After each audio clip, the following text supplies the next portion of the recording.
A School Story by M.R. James. Two men in a smoking room were talking of their private school days. "At our school," said A, "we had a ghost footmark on the staircase." "What was it like?" "Oh, very unconvincing. Just the shape of a shoe with a square toe, if I remember right. The staircase was a stone one. I never heard any story about the thing. That seems odd when you come to think of it. Why didn't somebody invent one, I wonder?" "You never can tell with little boys. They have a mythology of their own. There's a subject for you, by the way. The folklore of private schools."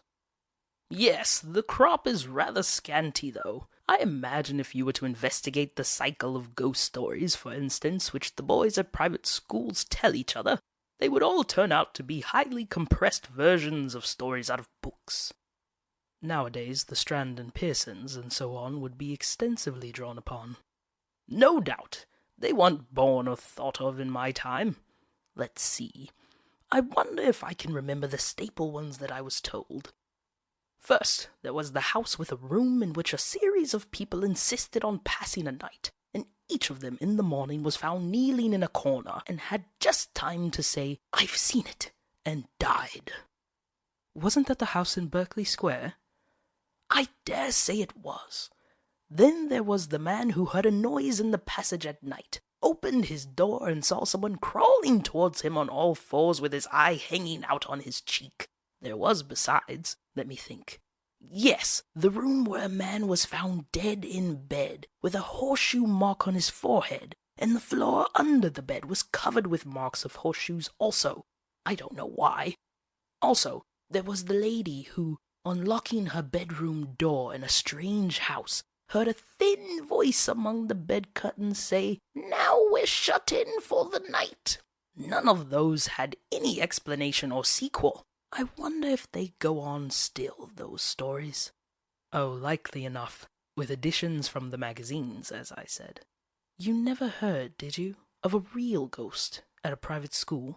"I thought not. Nobody has ever, that I came across."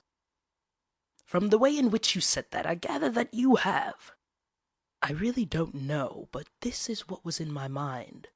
It happened at my private school 30-odd years ago, and I haven't any explanation of it. The school, I mean, was near London. It was established in a large and fairly old house, a great white building with very fine grounds about it. There were large cedars in the garden, as there are in so many of the older gardens in the Thames Valley, and ancient elms in the 3 or 4 fields which we used for our games. I think probably it was quite an attractive place, but boys seldom allow that their schools possess any tolerable features. I came to the school in a September, soon after the year 1870, and among the boys who arrived on the same day was one whom I took to, a Highland boy, whom I will call McLeod. I needn't spend time in describing him. The main thing is that I got to know him very well. He was not an exceptional boy in any way, not particularly good at books or games, but he suited me. The school was a large one.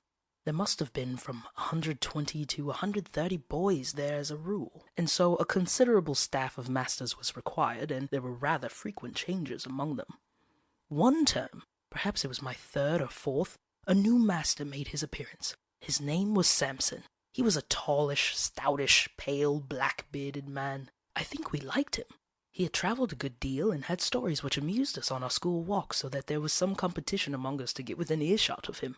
I remember, too, dear me, I've hardly thought of it since then, that he had a charm on his watch chain that attracted my attention one day, and he let me examine it. It was, I now suppose, a gold Byzantine coin. There was an effigy of some absurd emperor on one side. The other side had been worn practically smooth, and he had had cut on it, rather barbarously, his own initials, G.W.S., and a date, 24 July 1865. Yes, I can see it now. He told me he had picked it up in Constantinople. It was about the size of a florin, perhaps rather smaller. Well, the first odd thing that happened was this. Samson was doing Latin grammar with us. One of his favorite methods, perhaps it is rather a good one, was to make us construct sentences out of our own heads to illustrate the rules he was trying to make us learn. Of course, that is a thing which gives a silly boy a chance of being impertinent, There are lots of school stories in which that happens, or anyhow, there might be. But Samson was too good a disciplinarian for us to think of trying that on with him. Now, on this occasion, he was telling us how to express remembering in Latin, and he ordered us each to make a sentence bringing in the verb memini, I remember. Well, most of us made up some ordinary sentence, such as, I remember my father, or he remembers his book, or something equally uninteresting, and I dare say a good many put down memino librum meum, and so forth. But the boy I mentioned, McLeod, was evidently thinking of something more elaborate than that. The rest of us wanted to have our sentences passed, and to get on to something else, so some kicked him under the desk, and I, who was next to him, poked him and whispered to him to look sharp, but he didn't seem to attend. I looked at his paper and saw he had put down nothing at all, so I jogged him again, harder than before, and upbraided him sharply for keeping us all waiting. That did have some effect. He started and seemed to wake up, and then very quickly he scribbled about a couple of lines on his paper, and showed it up with the rest.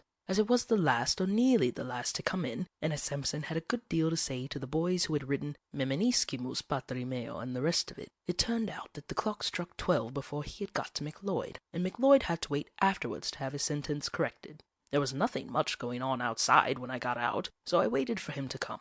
He came very slowly when he did arrive, and I guessed there had been some sort of trouble. Well, I said, what did you get? Oh, I don't know, said McLeod. Nothing much, but I think Samson's rather sick with me. Why? Did you show him up some rot? No fear, he said. It was all right as far as I could see. It was like this. Memento. That's right enough for remember, and it takes a genitive. Memento pute inter quator taxos. What silly rot, I said. What made you shove that down? What does it mean? That's the funny part, said McLeod. I'm not quite sure what it does mean. All I know is, it just came into my head and I corked it down. I know what I think it means, because just before I wrote it down, I had a sort of picture of it in my head. I believe it means, remember the well among the four... What are those dark sort of trees that have red berries on them? Mountain ashes, I suppose you mean. I never heard of them, said McLeod. No, I'll tell you. Yews.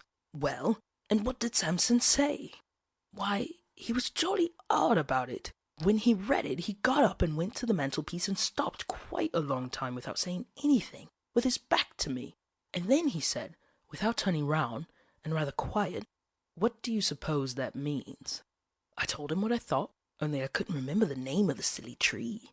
And then he wanted to know why I put it down, and I had to say something or other.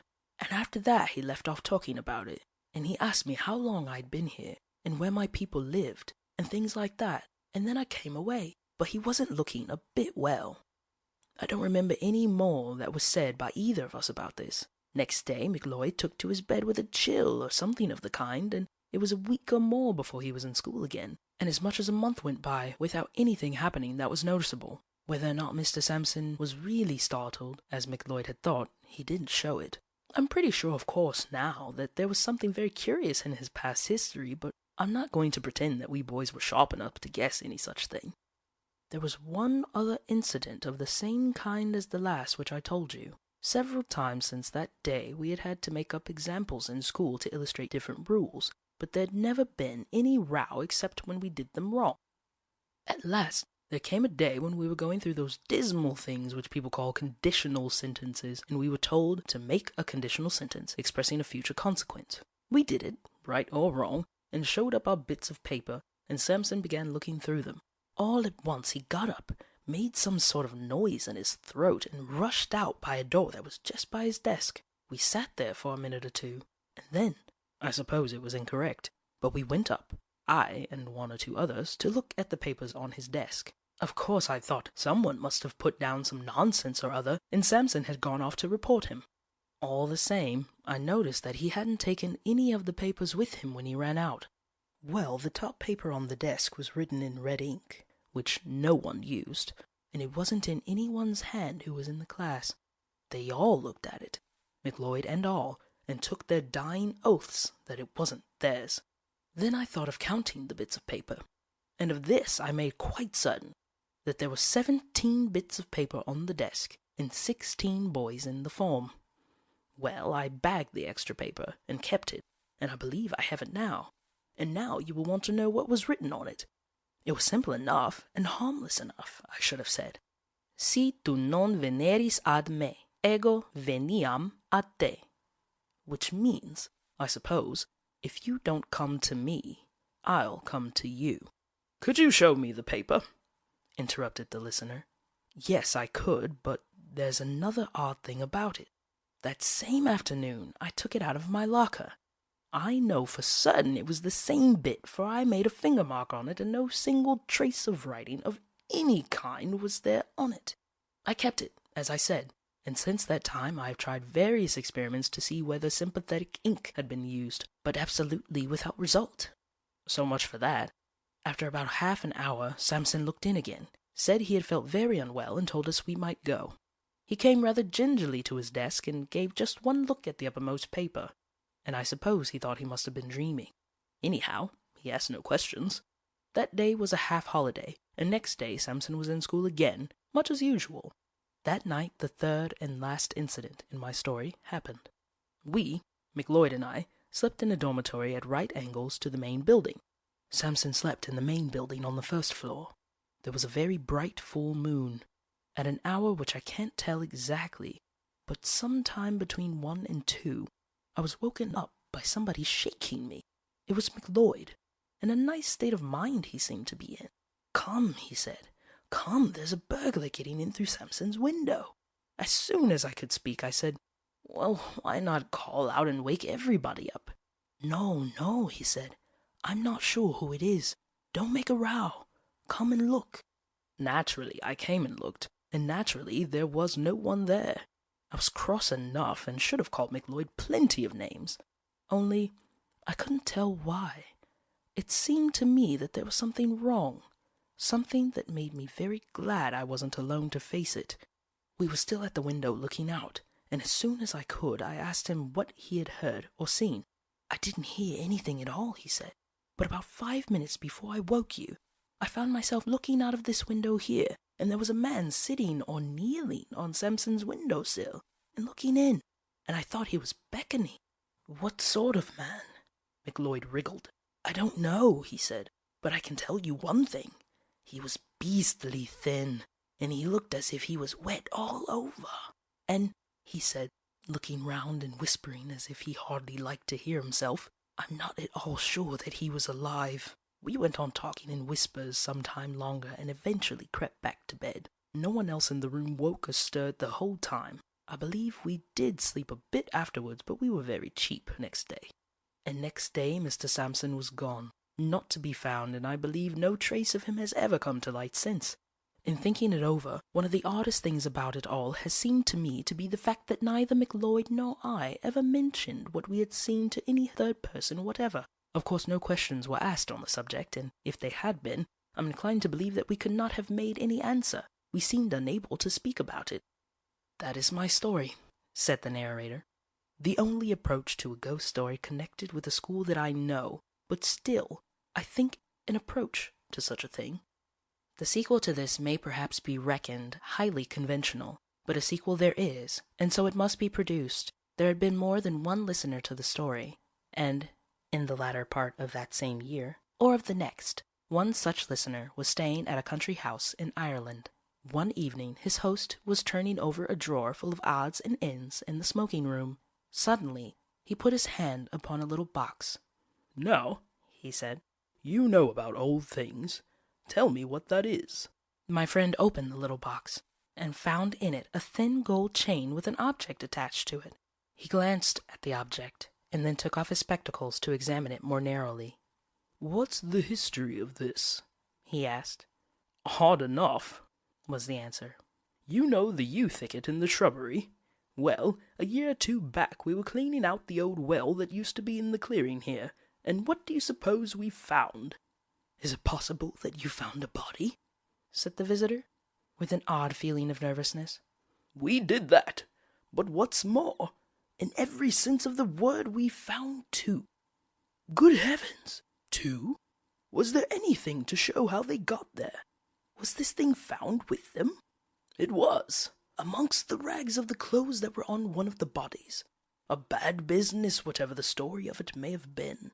One body had the arms tight round the other. They must have been there 30 years or more, long enough before we came to this place. You may judge we filled the well up fast enough. Do you make anything of what's cut on that gold chain you have there?" "I think I can," said my friend, holding it to the light, but he read it without much difficulty. "It seems to be GWS, 24 July 1865.